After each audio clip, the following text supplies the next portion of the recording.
જય શ્રી કૃષ્ણ દર્શક મિત્રો, મારી યુટ્યુબ ચેનલ અમૃતવાણીમાં આપ સૌનું હાર્દિક સ્વાગત છે। આજે આપણે આ વિડીયોમાં સાંભળીશું ભગવાન શિવજીના 19 અવતારની કથા, જેને આપણે બે વિભાગોમાં વિભાજિત કરીશું। ભાગ 1માં 1 થી 10 અવતારની કથા સાંભળીશું। જો આપને મારો વિડીયો પસંદ આવે તો ચેનલને લાઈક, શેર અને સબસ્ક્રાઇબ કરો, જેથી નવા આવનારા વિડીયોના નોટિફિકેશન તમને મળતા રહે અને મારા વિડીયો આપ સુધી તુરંત પહોંચી શકે। ભગવાન અવતાર ધારણ કરે છે। ક્યારેક તેઓ સીધો અવતાર ધારણ કરે છે તો ક્યારેક તેઓ રૂપ બદલીને અવતાર ધારણ કરે છે। ભગવાન બ્રહ્માજીએ સૃષ્ટિની રચના કરી ત્યારે જ એમાં સજીવો ઉત્પન્ન થયા। એ પહેલાથી જ પૃથ્વી તો હતી જ, પણ સજીવો નહોતા। પૃથ્વી તો બ્રહ્માંડ સાથે જોડાયેલી જ છે। એમાં પ્રલયો કે અન્ય કોઈ કુદરતી આફતો અમુક વર્ષોના અંતરે આવતી જ રહેતી હોય છે, પણ તેનો સંપૂર્ણ વિનાશ થયો નથી। થયો પણ હોય તો એ આપણે જોયો નથી, પણ આપણે અહીં વસીએ જ છીએ અને આખું જગત અહીં વસે છે, એટલે જ જે અહીં હતી એમ જ મનાય છે। જેને આપણે પૃથ્વી ગ્રહ કહીએ છીએ, એ ગ્રહ તો ક્યારેય નષ્ટ ના જ પામે ને। ભગવાનને આ સૃષ્ટિની સંરચના જાળવવા અને માનવ જાતના કલ્યાણ માટે અવતાર નહીં પણ અવતારો લેવા પડ્યા। દુષ્ટત્વનો નાશ માનવો દ્વારા થઈ શકતો નહોતો। સુર અને અસુરોનો ઝઘડો વધતો જતો હતો। આ અસુરોને ખતમ કરવા જ ભગવાને અવતારો લેવા પડ્યા હતા। ભગવાન બ્રહ્માજીએ મન્વંતરોની રચના કરી, એમાંથી જન્મ્યા માણસો। આવા તો કંઈક કેટલાય મન્વંતરો છે। મન્વંતરો માણસો હોવાથી એમને માનવોની રચના કરવાનું જ ફાવે, અને મૂળમાં તો છે ભગવાન બ્રહ્માજી। શિવ મહાપુરાણમાં ભગવાન શિવજીના અનેક અવતારોનું વર્ણન મળે છે, પરંતુ બહુ જ ઓછા લોકો આ અવતારો વિશે જાણે છે। ધર્મ ગ્રંથો અનુસાર ભગવાન શંકરના 19 અવતાર થયા હતા। ભગવાન શિવજીનો પ્રથમ અવતાર વીરભદ્ર અવતાર। ભગવાન શિવજીનો આ અવતાર ત્યારે થયો હતો જ્યારે દક્ષ દ્વારા આયોજિત યજ્ઞમાં માતા સતીએ પોતાનો દેહ ત્યાગી દીધો હતો। જ્યારે ભગવાન શિવજી આ વાતથી જ્ઞાત થયા, તેમણે ક્રોધમાં પોતાના માથા પરથી જટા ઉખાડી અને એને રોષપૂર્વક એક પર્વત ઉપર પટકી દીધી। એ જટાના પૂર્વ ભાગમાંથી મહાભયંકર વીરભદ્ર પ્રગટ થયા। ભગવાન શિવજીના વીરભદ્ર અવતારે દક્ષના યજ્ઞનો વિધ્વંસ કરી દીધો અને દક્ષનું માથું કાપી નાખીને તેને મૃત્યુ દંડ આપ્યો। વીરભદ્ર પર બ્રહ્મ હત્યાનું પાપ લાગ્યું। તેઓ આ પાપમાંથી મુક્તિ મેળવવા માટે એક જગ્યાએ આવીને વર્ષો સુધી તપશ્ચર્યા કરી। આ સ્થળે એમણે એક શિવલિંગની સ્થાપના કરી। એ જગ્યાએ ભગવાન શિવજીએ પ્રગટ થઈને એમને પાપમાંથી મુક્ત કર્યા।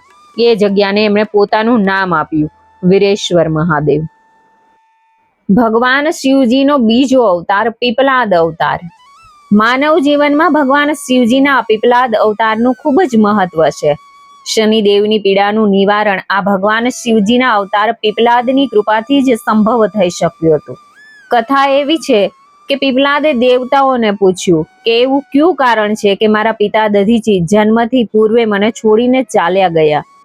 દેવતાગણે બતાવ્યું કે શનિ ગ્રહની દ્રષ્ટિને કારણે આવો કુયોગ બન્યો હતો। પીપલાદ આ સાંભળીને ક્રોધિત થઈ ગયા। એમણે શનિદેવને નક્ષત્ર મંડળમાંથી પાડવાનો શ્રાપ આપી દીધો। શ્રાપના પ્રભાવથી શનિદેવ એ જ સમયે આકાશમાંથી પડવા લાગ્યા। દેવતાઓની પ્રાર્થના કરવા પર પીપલાદે શનિદેવને એ વાતે માફ કર્યા કે શનિ જન્મથી લઈને 16 વર્ષની આયુ સુધી કોઈને કષ્ટ નહીં આપે। બસ ત્યારથી જ પીપલાદના સ્મરણ માત્રથી શનિદેવની પીડા દૂર થઈ જાય છે। શિવ મહાપુરાણ અનુસાર સ્વયં ભગવાન બ્રહ્માજીએ આ અવતારનું નામકરણ કર્યું હતું। ભગવાન શિવજીનો ત્રીજો અવતાર નંદી અવતાર। ભગવાન શંકરજી બધા જીવોનું પ્રતિનિધિત્વ કરે છે। ભગવાન શંકરનો નંદીશ્વર અવતાર પણ એ વાતનું અનુસરણ કરે છે કે બધા જીવ માત્રને પ્રેમ સંદેશ આપે છે। નંદી એટલે કે બળદ કર્મનું પ્રતીક છે, જેનો અર્થ છે કે કર્મ જ જીવનનો મૂળ મંત્ર છે। આ અવતારની કથા આ પ્રકારે છે। શિલાદ મુનિ બ્રહ્મચારી હતા। વંશ સમાપ્ત થતો જોઈને પિતાએ શિલાદને સંતાન પેદા કરવાનું કહ્યું। શિલાદે અયોનિજ અને મૃત્યુહીન સંતાનની કામનાથી ભગવાન શિવની તપશ્ચર્યા કરી। ત્યારે ભગવાન શિવજીએ સ્વયં શિલાદને ત્યાં પુત્રના રૂપમાં જન્મ લેવાનું વરદાન અને વચન આપ્યું। થોડા સમય પછી ધરતી ખેડતા ખેડતા શિલાદને ધરતીમાંથી જન્મેલું એક બાળક મળ્યું। શિલાદે એનું નામ નંદી રાખ્યું। ભગવાન શંકરે નંદીને પોતાનો ગણાધ્યક્ષ બનાવ્યા। આ રીતે નંદી નંદીશ્વર બની ગયા। મરુતોની પુત્રી સુયશા સાથે નંદીનો વિવાહ થયો હતો. ભગવાન શિવજીનો ચોથો અવતાર ભૈરવ અવતાર. શિવ મહાપુરાણમાં ભૈરવને પરમાત્મા શંકરનું પૂર્ણ રૂપ બતાવાયા છે. એકવાર ભગવાન શંકરની માયાથી પ્રભાવિત થઈને ભગવાન બ્રહ્માજી અને ભગવાન વિષ્ણુ સ્વયંને શ્રેષ્ઠ માનવા લાગ્યા. ત્યારે તે તેજપુંજની મધ્યમાં એક પુરુષાકૃતિ દેખાઈ પડી. એ જોઈને ભગવાન બ્રહ્માજીએ કહ્યું, ચંદ્રશેખર, તમે મારા પુત્ર છો, અતઃ મારી શરણમાં આવો. ભગવાન બ્રહ્માજીની આવી વાત સાંભળીને ભગવાન શંકરને ક્રોધ આવી ગયો. તેમણે પુરુષાકૃતિને કહ્યું કે કાલની ભાંતિ શોભિત હોવાને કારણે તમે સાક્ષાત કાલરાજ છો, ભીષણ હોવાના કારણે તમે ભૈરવ છો. ભગવાન શંકર પાસે આ બધા વરદાન પ્રાપ્ત કરીને કાળ ભૈરવ પોતાની આંગળીના નખ વડે ભગવાન બ્રહ્માજીનું 5મું મસ્તક કાપી નાખ્યું.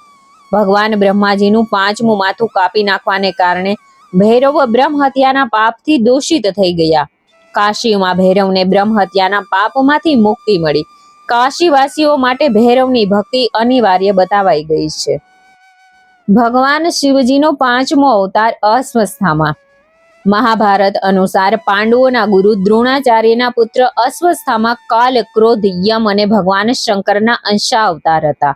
આચાર્ય દ્રોણે ભગવાન શંકરને પુત્ર રૂપમાં પામવા માટે ઘોર તપશ્ચર્યા કરી. એનાથી ભગવાન શંકરે એમને વરદાન આપ્યું હતું કે એમના પુત્રના રૂપમાં તેઓ અવતીર્ણ થશે. સમય આવ્યા પર શવંતિક રુદ્રએ પોતાના અંશથી દ્રોણના પુત્ર અશ્વસ્થામાના રૂપમાં અવતાર લીધો. એવી માન્યતા છે કે અશ્વસ્થામા અમર છે અને આજે પણ ધરતી ઉપર નિવાસ કરે છે.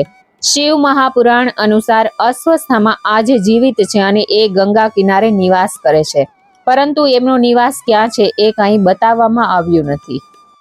ભગવાન શિવજીનો 6થો અવતાર શર્ભા અવતાર. શર્ભા અવતારમાં ભગવાન શંકરનું સ્વરૂપ અડધું મૃગ તથા શેષ શરભ પક્ષી હતું.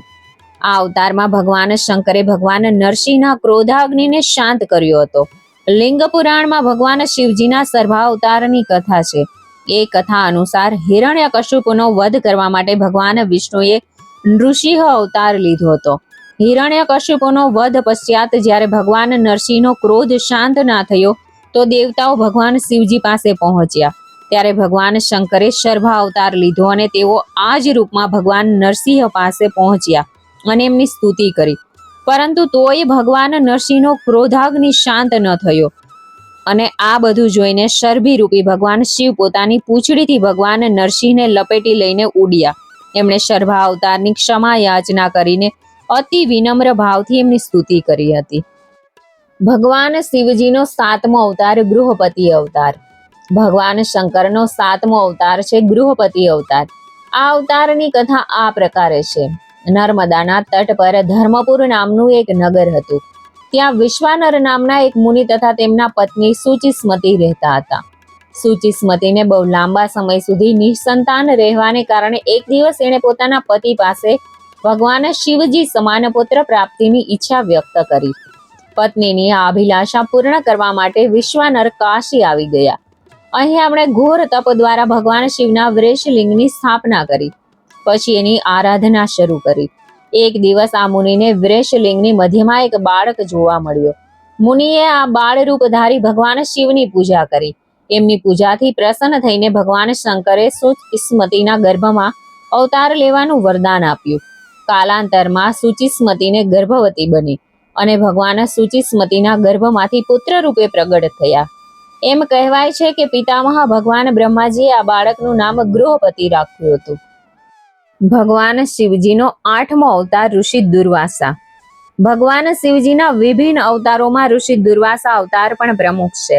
ધર્મ ગ્રંથો અનુસાર સતી અનસુયાના પતિ મહર્ષિ અત્રિએ ભગવાન બ્રહ્માજીના નિર્દેશાનુસાર પત્ની સહિત વૃક્ષકુલ પર્વત ઉપર પુત્ર કામનાથી ઘોર તપ કર્યું.